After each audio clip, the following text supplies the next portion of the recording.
তো ইবনে আব্বাস বলছেন, আব্দুল্লাহ ইবনে আব্বাস বলছেন, মাওলা আল্লাহ কেন এই পর্বতকে সৃষ্টি করল, আর সৃষ্টি যখন করল এর কাটাকে ভাগ করা আছে।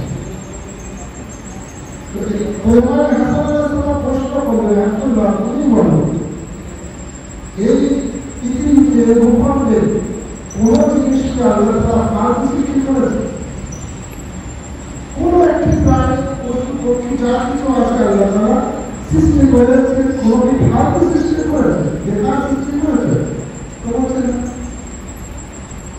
তখন হাসান আলাইহিস সালাম বললেন, যদি কায়নাতের মধ্যে ভূখণ্ডের ভিতরে যদি কোনো জিনিস আল্লাহ বেকার ফালতু সৃষ্টি করেননি তাহলে তুমি কি করে বলছো যে নববারে দানাগুলো আল্লাহ কেন বেকার সৃষ্টি করেছে?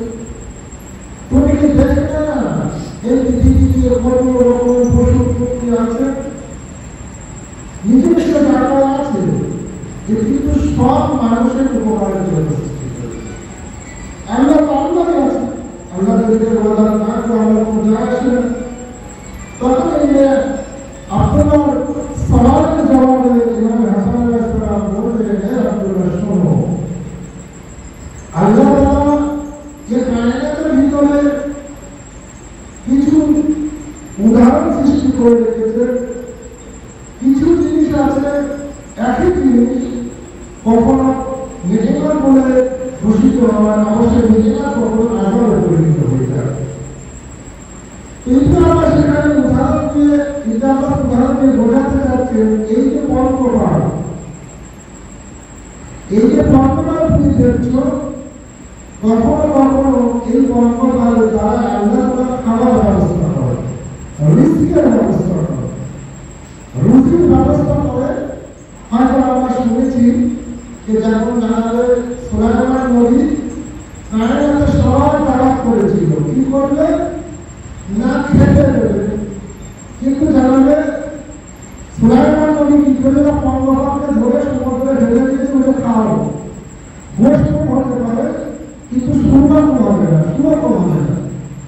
তো এইখানে পর্বতের কথা বলে ইমাম হাসান আলাইহিস সালাম বোঝাতে চেয়েছেন যে দেখো এক জমানায় যখন আসে মানুষ যখন ক্ষুধার্ত থাকে আল্লাহ রুজির ব্যবস্থা করার প্রয়োজন হয় যে পর্বতের দ্বারা তাদের রুজির ব্যবস্থা হয়ে যায়, কিন্তু ঘরে মানুষ খেতে পারে যায়।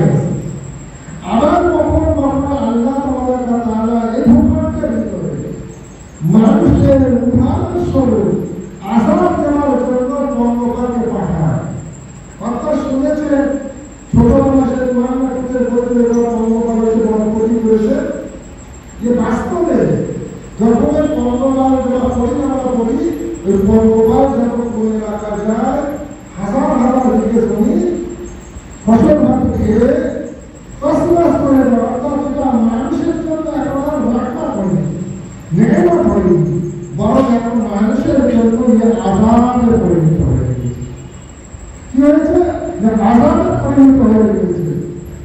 ঠিক তেমনি ভাবে আল্লাহ তাআলা রাহমত নেমত আমরা দেখি, আল্লাহ রাহমত পানি, এই পানি ছাড়া আমরা জীবনে বেঁচে থাকতে পারবো না।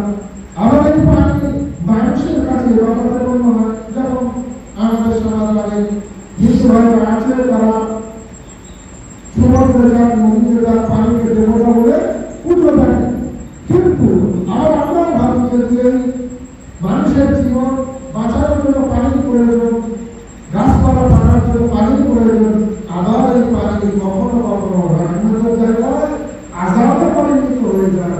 কখনো আমরা যাই বা হিন্দুরা যায়, হিন্দুরা যায় নদীতে, আবার কখনো নদীতে জোয়ার এসে তাদের ঘর ভরে যায়, কখনো সেই নদীর পানি আর রাহমতে থাকে না, আযাবে পরিণত হয়ে যায়। তো আল্লাহ তাআলা আমাদেরকে সুস্থ সবল শরীর দিয়েছে, সুস্থ সবল শরীর দিয়েছে। যত সময় আমরা আল্লাহ তাআলা শুকর আদায় করছি না, কখনো কখনো আমাদের শরীরে আল্লাহ তাআলা রোগ দিয়ে পরীক্ষা করে থাকে, কখনো তো সুস্থভাবে জীবনযাপন করা শুরু করে দেয়, আবার কখনো কখনো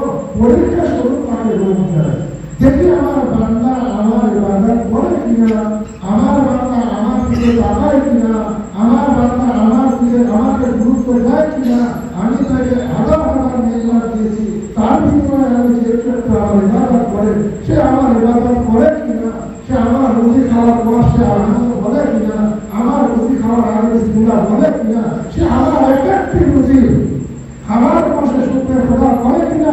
যখন আল্লাহ তোমার কথা এত ওঠেন নির্মল আমাদেরকে দান করেছে, তারপরে আল্লাহ তোমার আমাদেরকে বলছে শুকরিয়া আল্লাহ আমাকে ইবাদত করো, আমার শুকরগুজার বান্দা হয়ে যাও। যদি শুকরগুজার বান্দা হতে পারে তাহলে আমরা আল্লাহ যে বান্দা করেছে দেহিটা করেছে নিয়ামতগুলো সৃষ্টি করেছে বান্দাদের জন্য, আমরা সেগুলো উপভোগ করতে পারবো।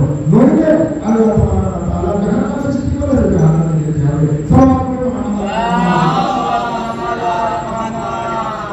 আমাদেরকে জাহান্নামে চলে যেতে হবে। যা আজকে সবাইকে সামান্য কিছু কথা বলিব ইনশাআল্লাহ। আজকে আপনার সমাজে আসলে সকাল সকালে মজলিস শুরু হবে। আমরা চাইব কিছুটা মাওলানা আবুল ফজল আব্বাসের জীবনী যেটা আমি পড়েছি বা লিপিবদ্ধ করেছি আপনাদের সামনে শোনাবার চেষ্টা করবো। হয়তো আমাদের জীবনে কিছুটা পরিবর্তন আসতে পারে শোনার পর। আর একটা সালাম করুন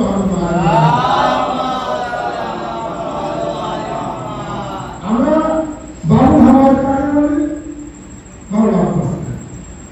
আমরা বাবুল হাওয়াজ কাকে বলি? General minister. আমরা বাবুল হাওয়াজ কাকে বলি? জেনারেল মুসলিম। রিওয়ায়াত অনুযায়ী বা ওলামাদের কথা অনুযায়ী যে যখন মাওলানা ফজল আব্বাসের দরবারে যাবেন যদি কবুল না হয় তার ভাই বোন কবরে যাবে। ভাই বোন যদি কবুল না করে বলছেন কি মুসলিমের কবরে যাও, মুসলিমের কবরে যাও। রিওয়ায়াত বলছে এর জন্য যে কারবালার প্রান্তে সব শহীদ হয়ে গিয়েছিল, মুসলিমের বংশ আছে, সবার বংশ বেঁচে আছে, মুসলিমের বংশ বেঁচে নেই।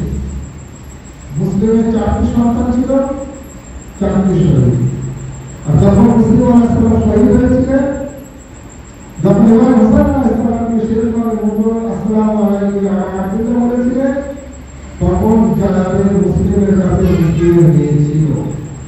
ইমাম হোসেন আলাইহিস সালামের কাছে ইতিহাস বলছে সেই 6-7 বছরের মেয়ে ঘোড়ার পায়ের তলায় যেগুলো মারা যায়, যখন শিবরা এই যে সৈন্যরা যখন ঘোড়া নিয়ে আসে হিমাগুলো লুণ্ঠন করতে, ঘোড়ার পায়ের তলায় পিষ্ট হয়ে হাতে রও মারা যায়। আসলে ওনার নাম ছিল মারা যাবে। তাই ওলামারা বলছে যখন তোমার কোনো সন্তান হয় না তাহলে জানাবে মুসলিম আলাইহিস সালামের ওয়াস্তা দাও, আল্লাহ তাআলা রহমত করবেন এই কারণে যে জানাবে মুসলিমের আওলাদ বাকি নেই রাখতে। কিন্তু শর্ত হচ্ছে চাই তুমি মুসলিম আলী দেখো, মুসলিম মোহাম্মদ দেখো, মুসলিম আলী দেখো, নামটা মুসলিম দেখো নিজের সন্তানের নামের সাথে। আশা করি আল্লাহ তাআলা কাছে যদি কেউ হাজার চায়, হাজার বাবা পেতে চায়, তো মাওলানা আব্বাস আলাইহিস সালাম আছেন, মাওলানা হাওয়াজ আছেন, যারা জালিয়াস্তার আছেন, যারা মুসলিম আছেন। তো আরো দরকারে গেলে কেউ খালি হাতে ফিরে আসবে না। আগেটা ভাবে ওলামা রিওয়ায়াত অনুযায়ী বলছে সবশেষে যদি কবুল না হয় মুসলিমের খবর দাও। একটা সালাম করুন মোহাম্মদ যার শিবকে সময় 2-4 মিনিট বসায়, তারপরে ইনশাআল্লাহ আমরা বুঝিয়ে আগে বাড়ব। তো ব্যাপারে বলি আমরা আজকে মহারমের 7 তারিখ, আর এই 7 তারিখে রিওয়ায়াত অনুযায়ী পানি আনতে ছিল না। রিওয়ায়াত বলছে 4 তারিখ থেকে পানি অর্থাৎ আলোচনার দিকে ধীরে রাখা হয়েছে, পানি আনার সুযোগ ছিল না। যা কিছু অল্প পানি ছিল 7 7 তারিখ পর্যন্ত সেবায় ছিলেন, ছিল কিন্তু বাচ্চারা পেয়েছিল বড় আকারে। ইতিহাস যেটা পাওয়া যায়, ওই যে সীমিত পানি ছিল অল্প অল্প করে বাচ্চাদের দেওয়া হয়েছিল, কিন্তু 7 তারিখ আসার পরে সেই মাস শূন্য হয়ে গিয়েছিল, মশার করে শুকনো হয়ে গিয়েছিল, মশার গান ভিজে ছিল না, তরল ছিল না, সব মশারই শুকনো হয়ে গিয়েছিল। আর 7 তারিখ জানালেন কাসিম আলাইহিস সালাম, ঈসা আলাইহিস সালামের নূরের নাজর, আর ইমামে হাসান আলাইহিস সালাম সাহাবাদের পূর্বে নিজের সন্তানকে একবার দেখেছিলেন, মায়ের হুসাইনের দিকে দেখেছিলেন। ইমাম হাসান আলাইহিস সালাম যখন নিজের বেটা কাসিমকে দেখছিলেন, ওকে ইমাম ছিলেন, ইমাম নিজের চোখের সামনে দেখতে পাচ্ছিলেন তার বেটা সহস্র নীতিতে কেমন ভাবে শাহাদাত পালন করবে। ইমাম দেখতে পাচ্ছিলেন, ইমাম দৃষ্টিতে দেখতে পাচ্ছিলেন তার বেটা কেমন ভাবে ঘোড়া পায়ে চলায়, খুবই আমার চাচা টাকা চিল্লাতে কিন্তু কেউ করে যেতে পারবে না। যখন সেই কাসিম শেষ করে বাবাকে বিদায় দিয়ে বাবার নিজের চোখের সামনে বাবার কলিজার টুকরোকে কাসিম দেখেছিলেন, বাবার কাপড় পাওয়ার পর কাসিম দেখেছিলেন তার বাবার জানাজায় শরীরে 72টি তীর হয়েছিল। সেই আশা পুরো টানা হয়েছিল, একটি তীর ভাইয়ের লাশের থেকে বার করেছিলেন। আর কাসিম দেখছিলেন হয়তো ইমাম হাসান আলাইহিস সালাম বোঝা পেয়েছিলেন, কাসিম আমি তোমার সামনে 72টা তীর পেয়েছি, আমার ভাইয়া হুসাইন 71টি লাশ করে আনবে, আমার ভাই হুসাইন 71টি লাশ করে আনবে। পড়িয়ে কোরআন পায়ের তলায় পাহাড় হয়ে যাবে, টুকরো টুকরো হয়ে যাবে, চাইতে হয়ে যাবে। হুসাইন আলাইহিস সালামের কাছে বারবার আসছে, হুসাইন টুকরে টুকরে কাঁদতে জড়িয়ে ধরে বেহুশ হয়ে যাবে, বলছে কাসিম তুমি আমার ভাইয়ের বিষয়, আমার যখন ভাইয়ের দেখার ইচ্ছা হতো মায়ের তুমি তোমার দিকে তাকিয়ে থাকিয়া এই কাসিমের কি করে তোমাকে অনুমতি দেব। আমার সাথে যখন হুসাইনের কাছে ভাইয়ের চিঠি দিয়ে যাচ্ছে, হুসাইন তোমার ভাইয়ের চিঠি দিয়ে চোখে কাসিমের দিকে তাকিয়ে কাসিম মুছতে মুছতে হাসছে, বললো বেটা হাসছে কেন, বললো চাচা আসছে কথা হইল না, এবার তো অনুমতি দেবে। তাই ইমাম হাসান আলাইহিস সালাম বলেছিলেন আর কাসিম মৃত্যু দেওয়ার কাছে কেমন, বলেছিলেন আমার চাচা আমার কাছে মৃত্যু মধুর চাইতে মৃত্যু, এটাই তো কাসিম বোঝাতে চেয়েছিলে। দেখো আমি খোদার পায়ের তলায় কৃষ্ণ হয়ে যাচ্ছি, আমার শরীর থেকে টুকরো টুকরো মাংস শরীরে কারবালায় ছড়িয়ে যাচ্ছে। একবার যখন হুসাইন আলাইহিস সালাম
على لعنة الله على القوم الظالمين. السلام